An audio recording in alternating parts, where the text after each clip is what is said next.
I'd like to welcome everybody and introduce you to the National Fintech Organization and this installment of the Growth Garage. I'm Heather Sugg with William Mills Agency, a fintech and financial services communication firm and a proud founding sponsor of the National Fintech Organization, or NFO. I'm going to spend a moment introducing the NFO to those of you unfamiliar with it and new to the series. So NFO is a nonprofit association that helps improve, inform, and empower fintechs. We're interested in providing unique educational resources, networking opportunities, and insights from the industry that can help fintech leaders grow. We're building a community that you can be part of. So visit nationalfintech.org to sign up for news alerts and educational opportunities and events. We have things coming both virtually and to an area near you. For the session at hand, I would like to remind all attendees that you're in listen-only mode. The chat feature is enabled and comments can be viewed by everybody. Try it out now to let people know where you're joining from and who you're with. As we go along, add your questions in and our panelists will be able to address them in the Q&A at the end. This session is being recorded and will be available on demand on the NFO's YouTube channel. I'd like to hand it over now to Dennis Brosnan to introduce our guests. Hey, thanks, Heather. Dennis Brosnan. My day job is a portfolio manager at the Core Group, which is a subsidiary of Constellation Software. For NFO, I'm on the education committee. For those of y'all that will be there, I'm actually going to be next week down in Tampa at the Fintech Tech wearing both hats. So we'd love to meet you all down there if you happen to be there. Today, we have a really cool and special webinar. Really been working on it for almost a year, I think, Alex.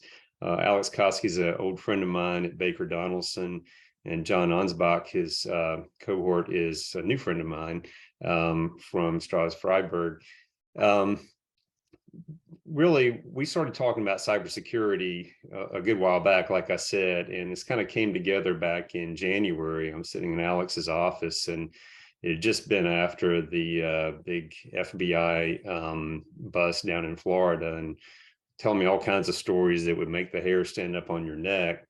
And the other thing that came up was, in the last quarter of last year, the capital markets got a little bit dry. They're still a little bit dry for fintechs. And so folks started to look around for other ways to raise capital and to maybe sell their companies or what have you. And so we kind of came up with the idea that let's talk about cybersecurity in the context of due diligence and other things that are really important for our fintech community.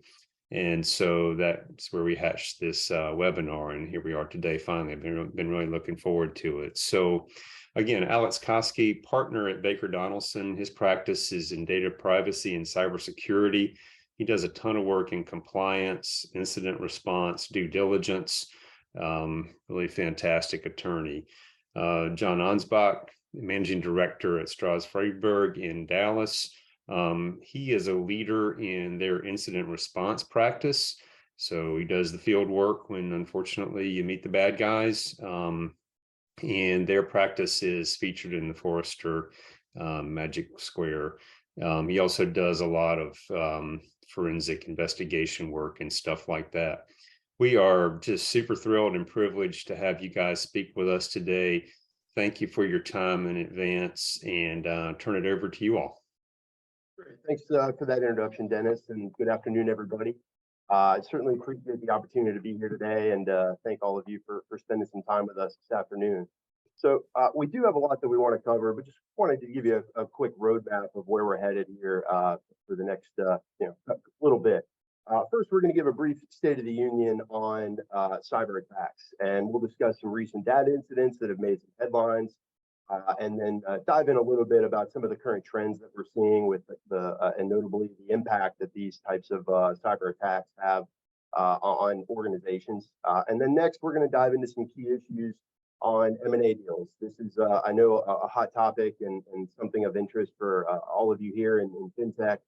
And we'll certainly talk about how privacy and cybersecurity due diligence has become a really essential issue in the deal process. And then lastly, if you do have any questions throughout the way, please do put that in the chat, and we'll certainly try to get to those at the very end. So I want to start by just saying that I think fintech is one of the most challenging industries for privacy and cybersecurity compliance and management, because there's this continuous balancing act between being innovative, but also trying to manage risk at the same time. And I know that first there's kind of a three-prong approach here. First is you're required to constantly innovate. You're using cutting-edge technologies, and while that's great, it also contains a lot of risk and vulnerabilities and things like that.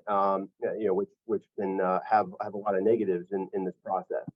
And then next, we've seen a massive increase in privacy and cybersecurity regulation at a variety of levels over the last couple of years. And so, what was used to be considered an afterthought from a regulatory perspective is now really a critical component to fintechs and in the deal process. And then lastly, the bad guys are getting better. There are ways that they're getting into systems that are generally the same, but they're just becoming much more creative, much more sophisticated with how they're doing it, and they're becoming tougher to detect. And so, all three of those things combined have really led to the challenges that are faced today. And that's all to say that it's not lost on us in what we do every day.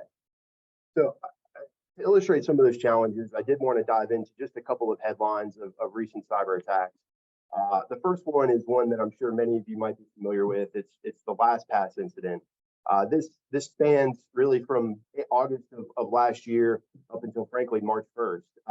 And LastPass is the password management company. They reported 2 separate data incidents involving the same threat actor beginning back in August of last year. The first incident involved them stealing the credentials of one of their software engineers from their corporate laptop, which allowed them access to various trade secrets, various technical information, things like that.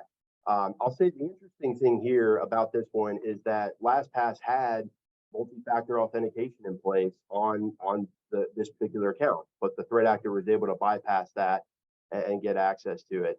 And then LastPass reported a second incident after the fact that said that the same threat actor lay dormant in their network and then was able to access their customer vault through a senior engineer's home computer through a software vulnerability there. And so the biggest issue here is that it allowed access to potentially 30 million customer records. We're talking sensitive information, all the passwords that might be contained in there. So this has resulted in a pretty big class action that remains ongoing and is probably one of the biggest things that we've seen over the last couple of months. John, why don't you talk about this one? Yeah, good afternoon, everybody. John Ansbach here. So this is another one Alex and I were talking about, and obviously specific to fintech. So this was last year in September. There's a company called Zoho. And by the way, this is all public information. As you can see, this is from press. This is a company called Zoho, which is a third-party provider to fintech companies. And the company in this case, Banking Lab, was using Zoho's Manage Engine platform to do some of the things that they do to deliver for their customers.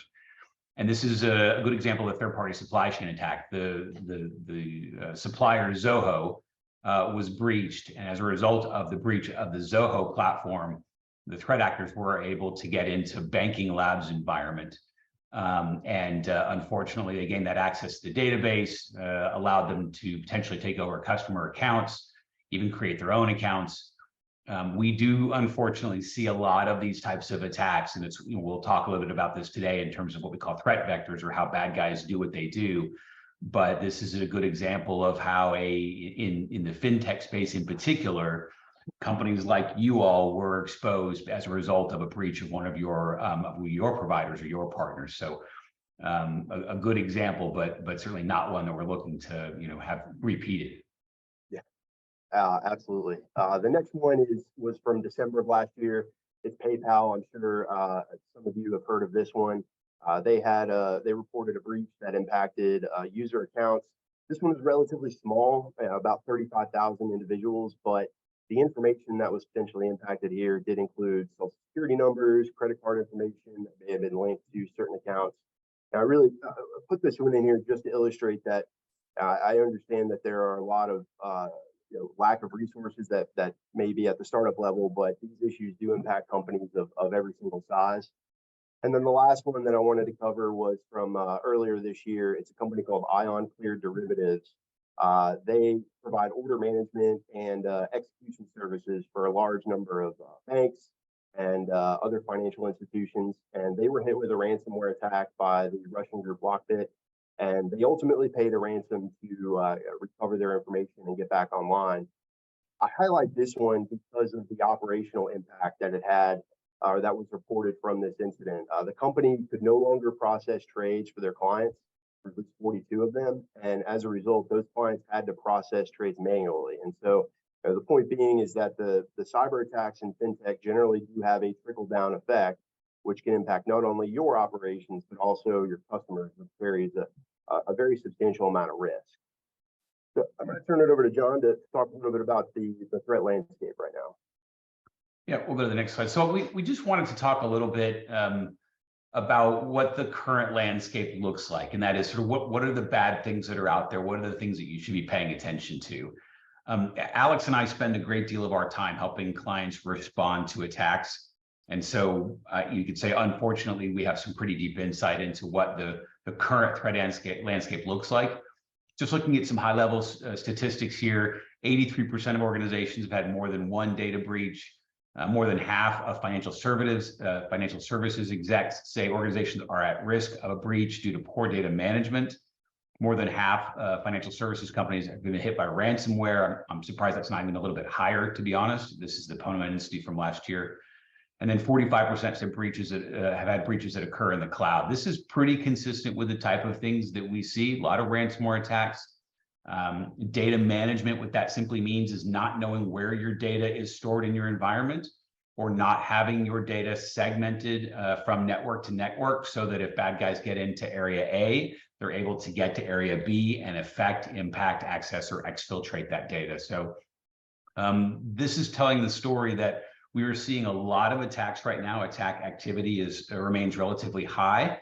And oftentimes companies are experiencing more than one attack. So it's certainly not getting any better at the moment, is a fair way to say it. This one is, Alex and I have seen this year in and year out. So IBM and Ponemon have a data breach cost study that they have done every year for, I think, the better part of a decade. And every year, Alex and I come and give talks about cybersecurity and data breach and the impact of that.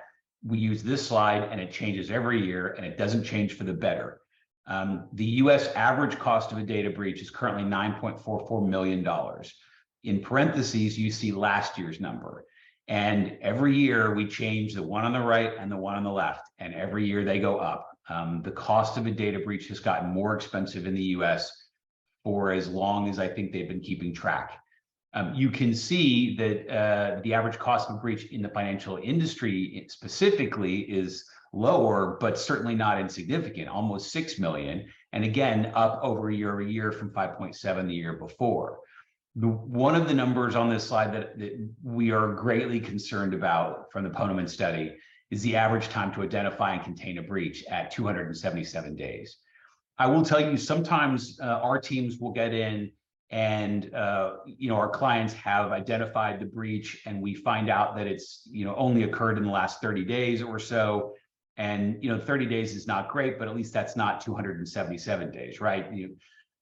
But the average there to identify and contain being that long, as I think probably all of you were thinking to yourselves, that's an eternity for bad guys to be in your computer environment to do the things that they might want to do. So unfortunately, we're still seeing bad guys get in and have the opportunity to be in an environment for long enough to do some serious damage to enterprise.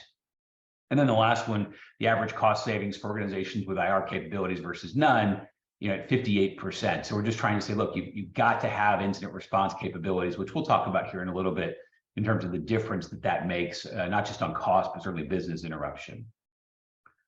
So what I want to do now is I want to just talk a little bit about two things. One, how the bad guys get in, and then two, the types of attacks that we're most concerned about. The most common attack vectors, the way that the bad guys get in, really fall into three buckets, right? The bad guys have stolen or compromised your credentials. That's like your username and your password. Or you or your folks have been phished, or what's called BEC, or business email compromise. That's the one in the middle. And then the one at the bottom, software vulnerabilities.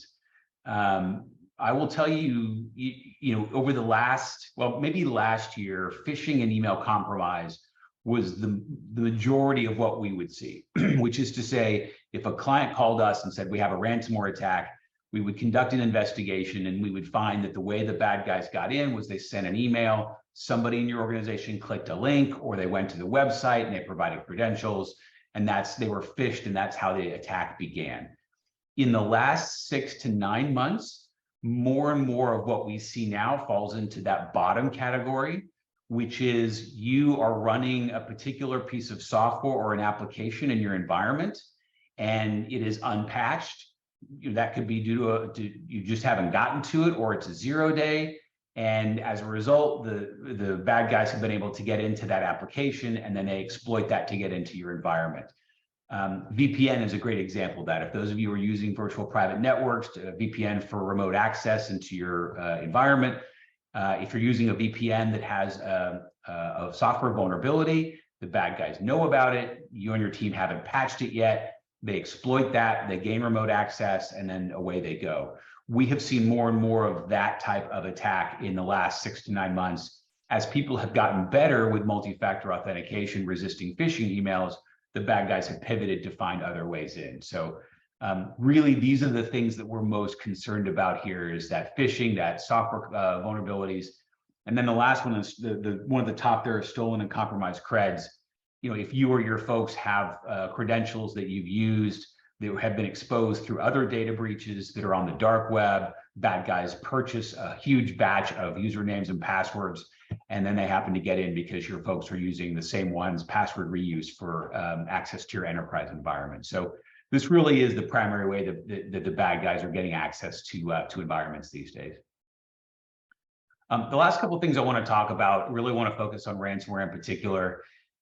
Look, Alex and I could talk to you about ransomware for hours. And it really has become a primary threat and risk, not just to enterprise, but frankly to fintechs. You all are positioned in a way where you are trying to progressively develop cutting edge software and solutions in an industry that is ripe for that development. You put all of your energy into that. And then along comes these bad guys. They find a way into your environment, and then they extort you for money. And the extortion is, they'll deploy their ransomware, so they shut down your environment, and you can't do the things that you need to do. And as Alex was saying earlier, that business interruption, you can't process trades, you can't deliver the services to your end user clients. That's a primary lever for ransomware. The other one is they get in and they steal your data. Or your client's data if they have access to that. This has been really the volume of the work that we've done in incident response over the last year, 2 years maybe. I spent most of my January, February, and March doing ransomware attacks, unfortunately, for our clients. You'll see on the screen here we talk about ransomware as a service. This is essentially a McDonald's franchise model. The bad guys have and develop this ransomware toolkit. Bad guy ABC over here doesn't want to invest in developing their own toolkit, so they pay the threat actor for the toolkit. They pay them basically a franchise fee to use that malware and that those attack tools, and that's ransomware as a service. It is what I want to stress for you, and Alex and I both would stress for you. This is a business model for these bad guys, and they're just looking to make money. That's purely the driving play here. I will also say that at the bottom there, data exfiltration is now the baseline.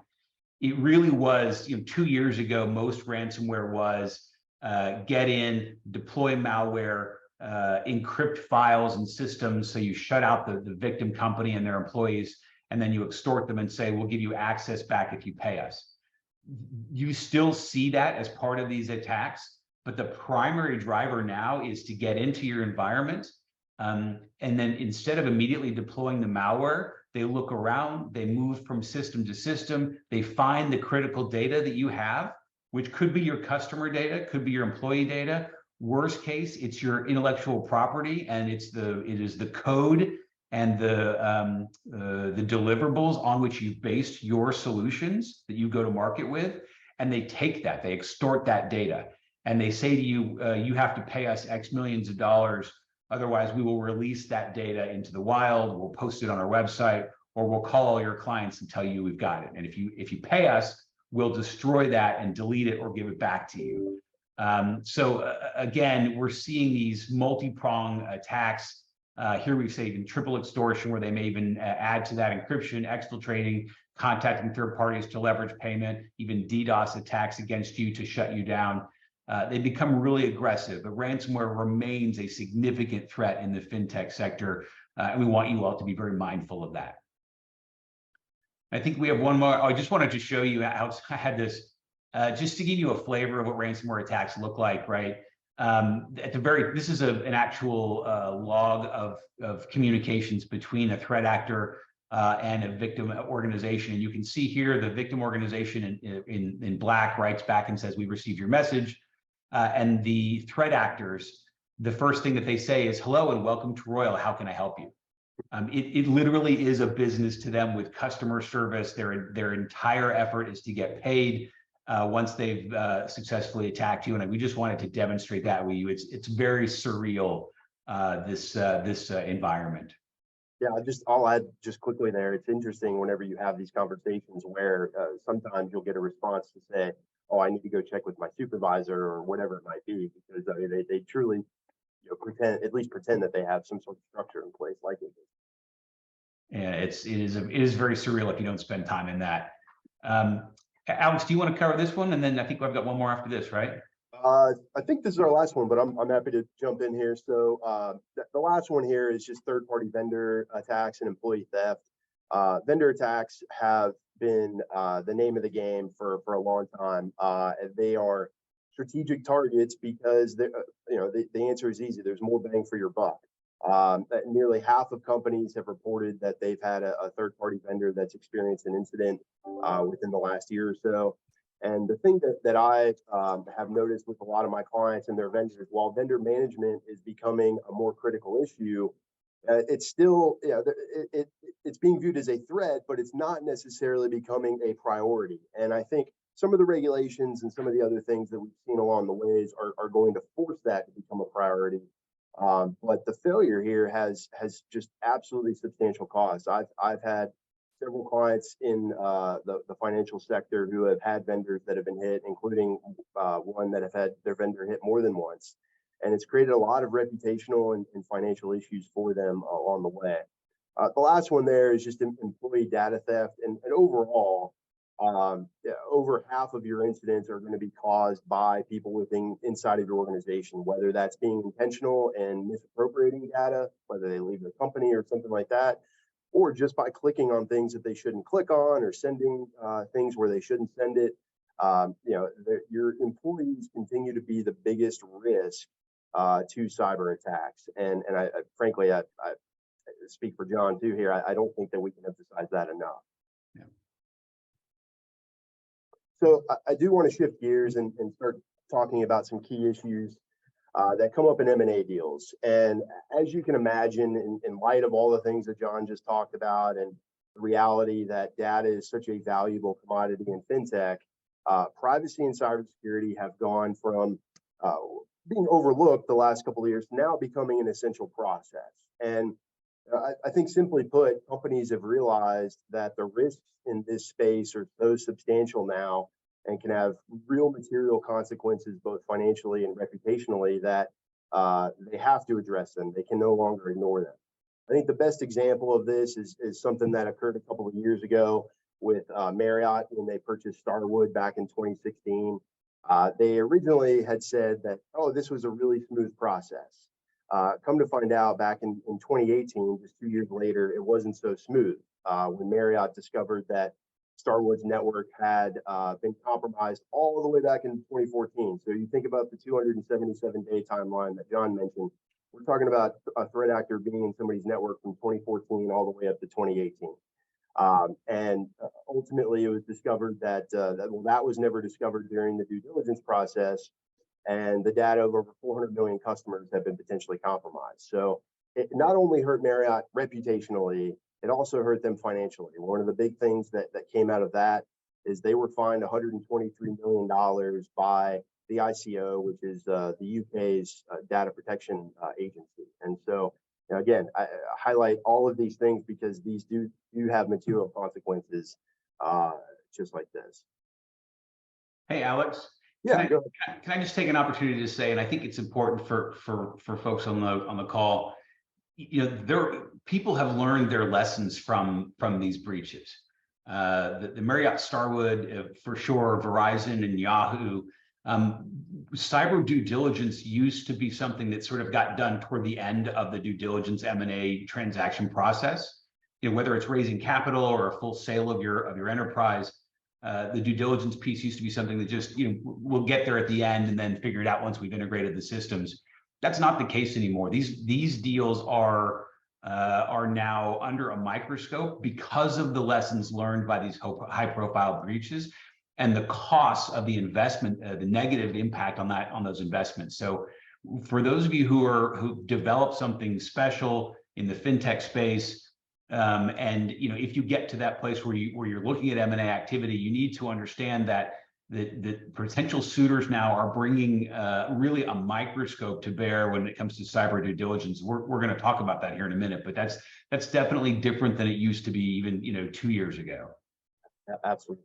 So this next slide, it's hard to boil down everything in due diligence into the next 20 minutes or so, but we tried to focus this from the perspective of being a target company. And so there are 5 baseline considerations that are likely to be examined throughout the process. First is your privacy program, getting a basic understanding of the information that you collect and how you might use it. And so some of you here might collect a lot of personal information. Others might not collect as much information. But regardless of that, this is really a fundamental building block that paves the way for everything else that happens in this process. Next, there are your security controls. How are you protecting the information you're guarding against cyber threats? And we're going to talk a little bit in more detail about that in just a minute. The third area are regulatory and compliance issues. What laws have come into play for the target company? There have been a broad expansion of laws across the country. And so figuring out what may apply to you and what not is a really critical component. Fourth is what I'll call your cyber culture. And your overall attitude that you have about cybersecurity. Do you take it seriously? Are you training your employees? Do you have documentation? Or is it something that's more of an afterthought that presents more risk to a potential buyer, where they may turn the deal off? It may require an adjustment in the purchase price. It may require additional indemnification things. But thinking about how your company is approaching this and developing a cyber culture is critical. And then the last thing, finally, the ultimate objective here is about managing risk. And we say all the time that there's no such thing as 100% security, but the intent in this entire process is about identifying those potential risks and then that may exist within a target, and then thinking about ways to mitigate that, whether it's through the contracting phase or otherwise. So, John, I do want to ask you, I know that you and your team are involved, are called in quite a bit during the due diligence process. What types of things are you all looking for and helping with during this? Yeah, we get involved a lot earlier now than we used to, right? So really at the early part of the due diligence process, when a client is looking to raise capital, or whether it's investment or an actual sale of the enterprise, there are a lot of things that we do to assess their security posture. And then to the extent that it's not as robust as we want it to be, to help them to improve those controls as they go out into the marketplace. I'll give you a really good example. I think, Alex, you and I had talked about this a little bit. 2-3 years ago, what we would see is a questionnaire come from a potential investor or a potential buyer, right? And the questionnaire would ask questions like, do you have an incident response plan? What's your infrastructure? What tools do you have in place? And for those that were looking to raise capital or looking for investment or a sale, it was relatively straightforward. They could report that information and follow up, give some visibility, and ultimately complete that transaction. Now we see things like potential investors showing up and asking to actually install agents into the environment of the target. They want to put, by way of example, an endpoint detection and response tool in. We want to conduct a threat hunt in your environment. And for the folks on the call that are maybe not fully initiated in the cyberspace, That's essentially, they want to take a software tool, they want to install it in your computer network, and they want to look around and hunt for indicators of compromise. It's every bit as invasive as it sounds. But what they are trying to avoid now is investing in your company or buying your company and then getting a surprise when the deal is closed that, oh, look, there's been a compromise here for 2 months. Or worst case, imagine that they find that there's been a compromise and an exfiltration of data, and that the prized IP that you worked so hard to develop was actually taken by a competitor or a nation state government and was exfiltrated. And so, in fact, it's no longer, doesn't have any of the value that they had invested in. So our clients are now working overtime to not only build strong programs to resist cyber attacks, but to be able to demonstrate that in the M&A space at a level that is appropriate to the deal and the discussions, so that the companies can maintain the value you all worked so hard to build. And it is a much more deliberate and intentional process now than I think it has ever been. Yeah, and just the idea of a company, a third party coming in and installing software on, let's just say if I'm representing the seller or in the transaction, the idea of that happening a couple of years ago, I would have never recommended that or allowed that. But now it really is becoming more and more commonplace, especially if you may not have the stronger security controls in place. It's a very, very invasive process, but frankly, it just shows how critical of an issue this has become over the last couple of years. Yeah, I will say, Alex, I mean, we most of our clients still resist those requests because of how invasive it is, but they are also trying to find ways to share that data, right? So if you already have that tool in place, then maybe you can share the logs, or you can conduct your own threat hunt with a third party, and so that is an invasive request, and we try not to allow that, but we're still trying. Most of our sellers are trying to get that data into the hands of the buyers, so they can make smart investments, improve the value of what they've built. I do want to move on and just talk a little bit in more detail about some of these due diligence phases. I mentioned earlier that understanding data flows within your company is a fundamental part of this process, and it really starts by answering these basic questions.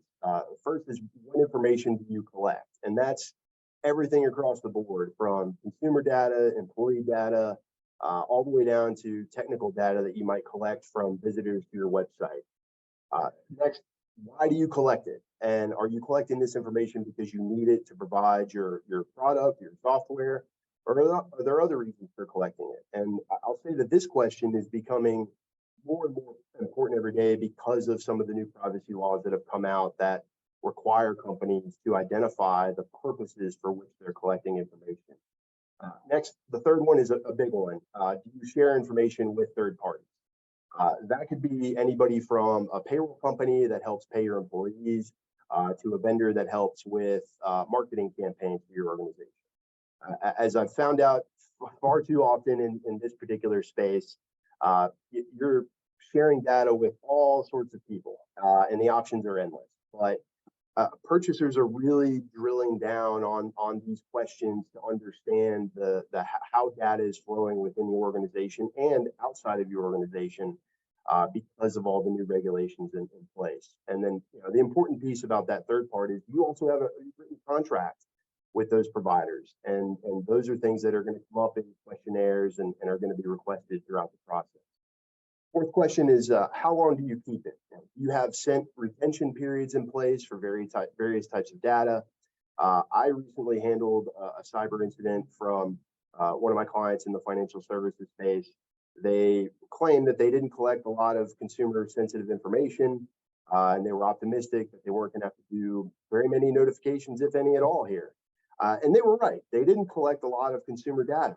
The problem is that whenever we investigated it, we figured out that they had a ton of sensitive information on their employees that dated back years.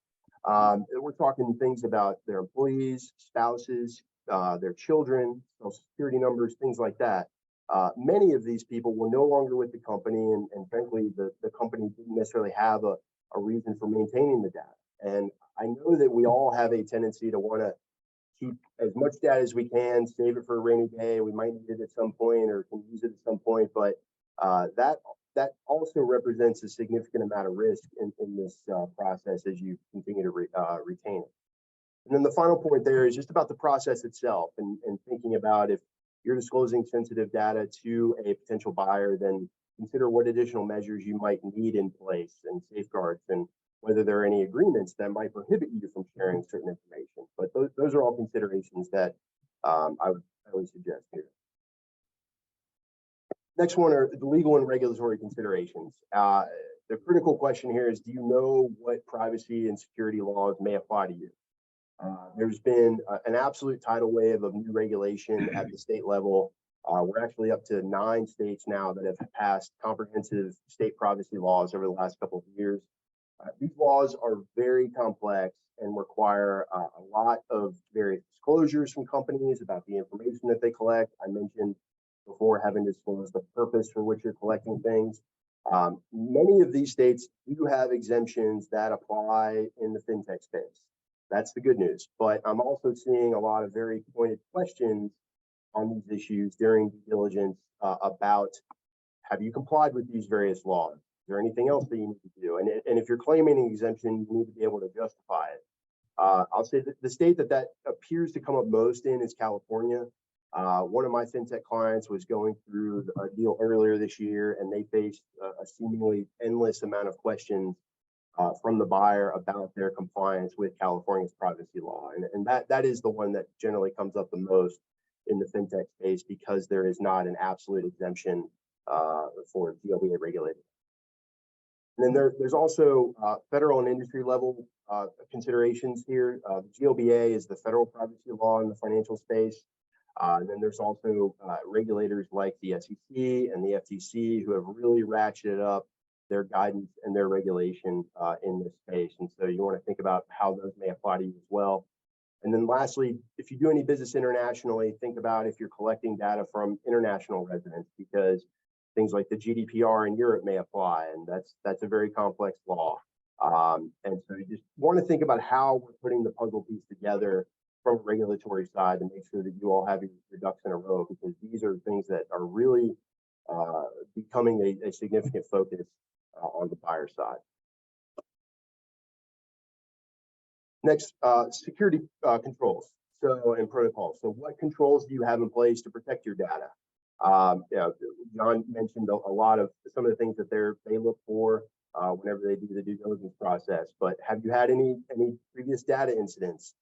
Do you conduct any risk assessments? Are you being proactive in trying to figure out, hey, what are the threats that are to my organization, and am I putting things in place to safeguard against that? And then beyond those technical things are, what are your internal policies and procedures that these are going to get asked for? If your workplace is largely remote, do you have policies in place about remote work and accessing sensitive information on the company's network? Do you have an incident response plan that outlines how you may respond to cyber attacks? Things like that. These are all issues that are going to come up. And then the last one there is about employee training and awareness. Are you training your employees on these risks? Do you perform phishing tests? Things like that. And I'll say that last point, candidly, from my experience, especially with startups, those are things that often get sacrificed because of limited resources and a lot of other things going on. And I totally get it. But again, buyers are going to be asking all of these questions. It's certainly better to be prepared to respond to them and have these things in place. And Alex, what a difference it can make to have your employees trained to stop cyber attacks.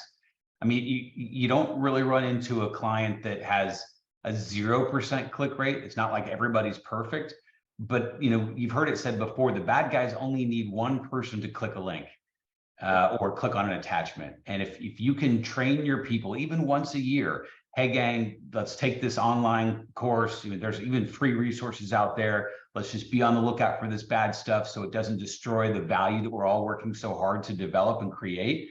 I mean, it can make a world of difference. So we just can't stress that enough, frankly. Yeah, I mean, and I think a great example of that is one of the last past incidents that I talked about earlier, where that company had reasonable controls in place with MFA and things like that, but the threat actor was able to bypass it through something called MFA fatigue. And so I know sometimes maybe when some of you log into certain portals or emails or whatever, you get that extra command on your phone where you have to authorize it. And MFA fatigue is where those commands just come in incessantly to the point where you just get sick of it and you hit it and you don't think about it again. Well, that gives that person access. And so educating employees on these things really can go a long way because, as we've seen, the damages can be extensive from just one person. So this slide, I did want to just cover some reps and warranties that typically come out of the due diligence process. Buyers are going to demand certain things, and these are pretty standard, but I do want to point out items 3 and 4 on that because they do concern compliance with applicable privacy laws, and again highlights the importance of going through those privacy program questions that I mentioned earlier. And then this slide, just some additional issues that I know that we've frequently encountered during the deal process. The first one I do want to note is indemnification. I've seen this come into play a lot more where buyers are demanding specific indemnities from sellers if a data incident is discovered after the closing. And this typically comes into play again with sellers who may not necessarily have a good cyber hygiene protocols in place or some of the controls that a buyer may want. The other one is cyber insurance and whether the buyer can be covered by a policy if an issue is discovered down the road. This is one that has changed a lot over the years as the cyber market has hardened. Carriers have gotten extremely tough with their underwriting standards. They're demanding a lot more from their insured before they're willing to provide coverage. And as a result, buyers are either seeing limits in the amount of coverage they can get, or their premiums are skyrocketing. I don't know if any of you have cyber insurance here, but I'm sure you can attest to that as well. So again, all of this results in a trickle-down effect to the due diligence process in M&A deals, where this is becoming so much more important because of all the stress that's being placed by all these other external factors. And then this is one thing, this all comes back to the idea of what I mentioned earlier about creating a cyber culture. And the fact is that cybersecurity is a critical business issue now that must be a priority at all levels. And I know it sounds like John and I are just beating a drum here over and over again, but we know that cyber risks are significant. The damages, both financially and reputationally, are extensive. I think that's only going to keep going and growing even more with the exponential rise that we've seen with class action data breach litigation that's becoming more commonplace. I'll just stress here, the idea of cybersecurity and privacy and having good hygiene in those areas is not just a cost center, which I know is how it's viewed in a lot of places. I think now it can really be an enabler for your business and a true market differentiator, because if you have all of these things in place, if you've done your data mapping and you know where your data is and where it flows, and you have good security protocols in place, that's going to make you a lot more attractive on the market and give you a competitive advantage over rival companies that you might be up against. And so I just think that the thing that we stress all the time is employing this type of approach from the top down really is just a best practice that I can't recommend enough. John, I don't know if you have anything to add there. And we talked earlier about some IP issues. I thought it was interesting.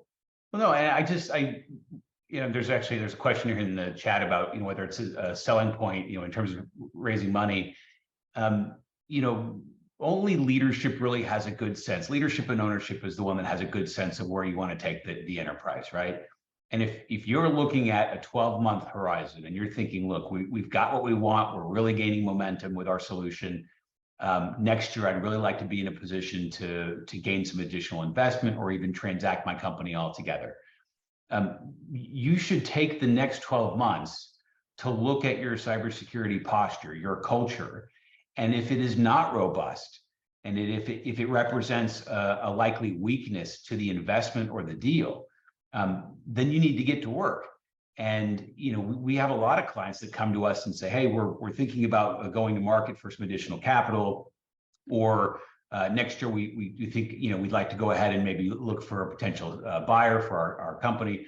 We need you to sit down with us and have a look soup to nuts in terms of what our cybersecurity posture is, and what can we do to improve it. And we'll spend the next 6 months, 9 months getting us to a place where we feel really comfortable and really strong. Even trying to get close to quote unquote a clean bill of health, right? We'll conduct a threat hunt.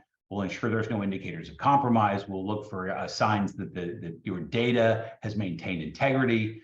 And so that when you're ready for that next step, that there are no surprises, that you can, that when a potential buyer or investor comes to you and says, we'd like to, conduct some security assessments, you can say to them, 100% welcome that, ready for that. We've worked really hard over the last year, 2 years, whatever, to be sure that our investments in cybersecurity match our investments in our solutions.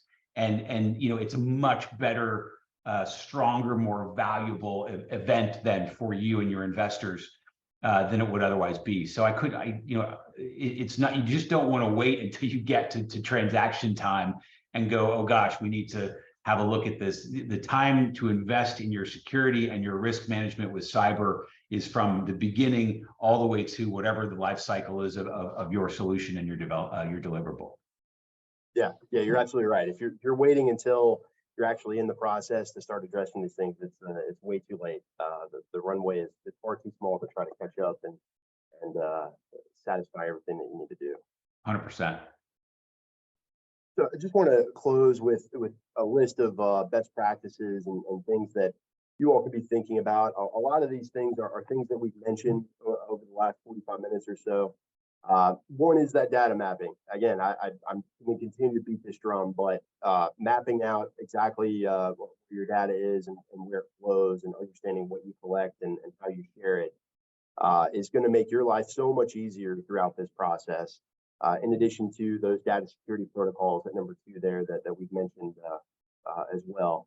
Third is incident response planning. So this does align with some of the internal policies and procedures and things like that we talked about, but you want to make sure if you don't have a written incident response plan in place, you want to have one. It doesn't matter how big or small your organization is.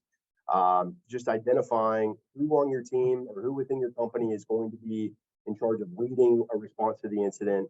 And then, frankly, even more importantly, identifying the third-party vendors that might assist you in responding to the incident. For instance, the first person that you should call is your legal counsel, because you want to maintain privilege over an investigation if you suspect an incident. And then what our role is once we come in as legal counsel is we actually engage other vendors like John and Stroz Friedberg to come in and help with the forensic investigation side to figure out what happened. And what types of obligations we may have as a result of what occurred. But thinking through those things ahead of time and just having a very baseline document that has all the contact information and what that process looks like is a really critical thing. And then testing that plan. One of the things that John and I do across the country are what are called tabletop exercises, where we come in and simulate what a data breach may look like for a company to test that plan, and then make any corrections that may be needed or lessons learned from that exercise. Frankly, it's one of my favorite things to do, and I've never had an exercise where a client didn't come out of it and say, "Yep, that was totally worth it," because doing those things and being proactive is much better than trying to learn it and figure it out in the middle of it. And by the way, guess who's going to ask whether or not you guys have ever had a tabletop exercise? That would be investors, potential buyers, and insurance carriers. So they're not only great to do substantively because they build awareness for your own cybersecurity program, but they're important to be able to hold up on the back end to say, look, we take this seriously and we've tested our own response capabilities. So all around a good idea. The last few things here. So, Alex talked about third-party risk, vendor management. Y'all, I cannot stress this enough. Know who you are connected with, know who your third-party suppliers are, know the access that they have into your environment, if any, and test and assess that. And don't just do that at onboarding, but do that regularly at some interval so that you can ensure you've got a good understanding of who you're working with, what access they have, and what your vulnerabilities are to a vendor breach. Certainly emerging technologies, evaluating your own options for your own technologies to improve your posture.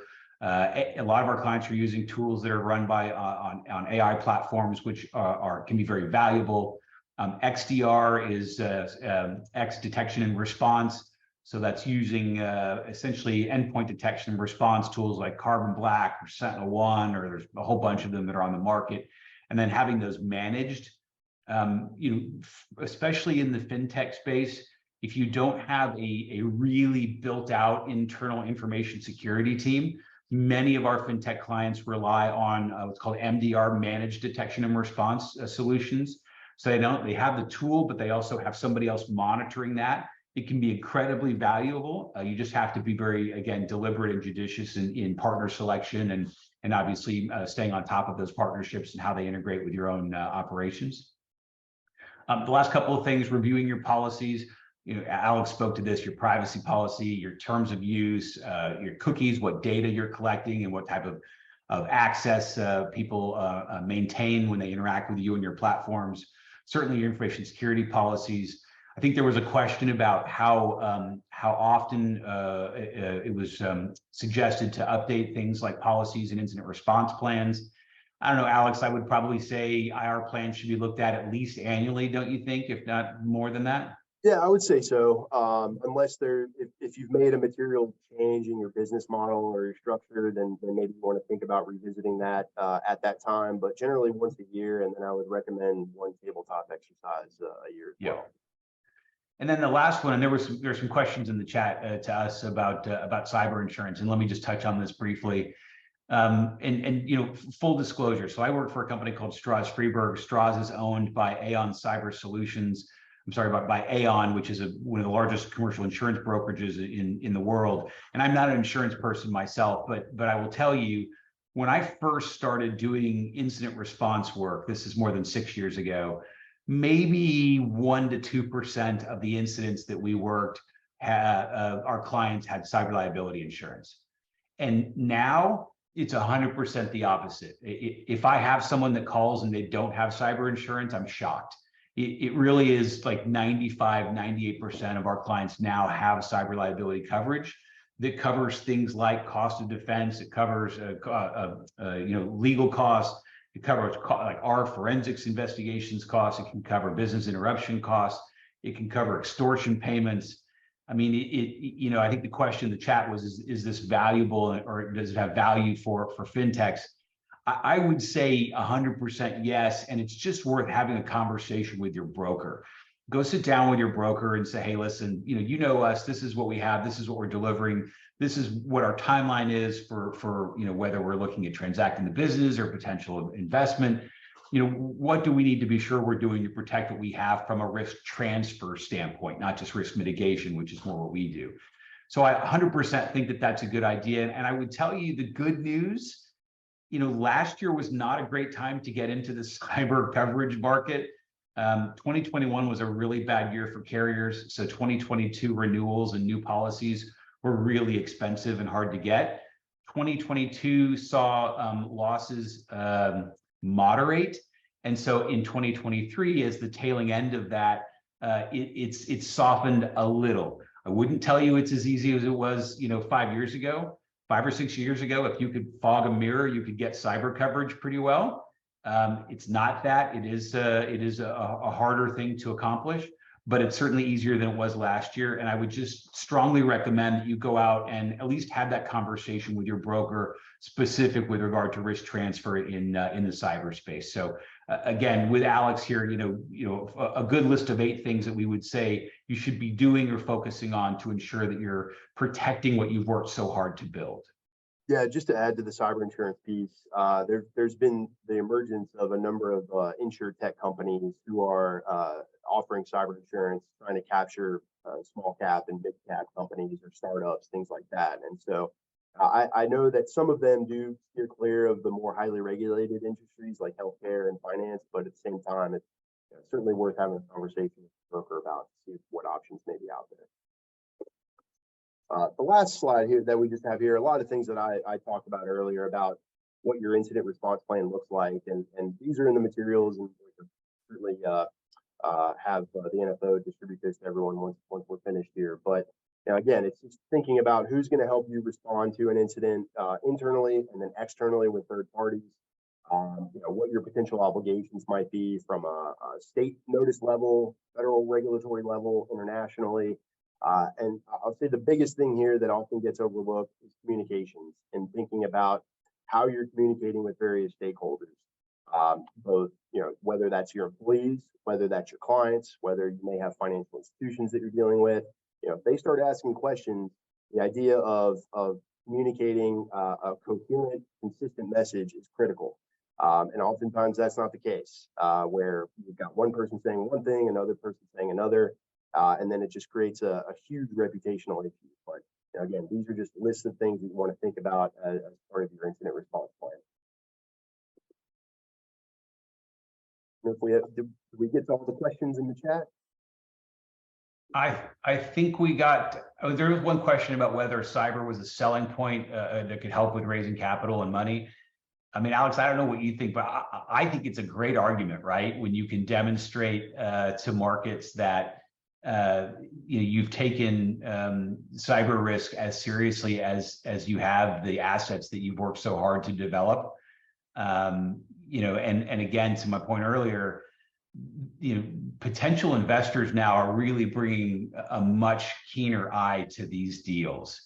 And so proactively or otherwise, you should be prepared to demonstrate that. And if you have invested strongly in people and time and treasure, absolutely hold that up to say, look, we have a great solution here. We're extremely proud of it. And look how hard we've worked to protect it from cyber bad guys. I think it's a great selling point. Yeah, I totally agree. And I think that, making that type of investment in having good cyber hygiene is just reflective of what type of company you are overall. And it's reflective of the type of product that you're creating. And so if you believe you have a good product, then you certainly want to make the investment to protect it and make sure that it's not subject to cyber attacks and put in the wrong hands. So absolutely.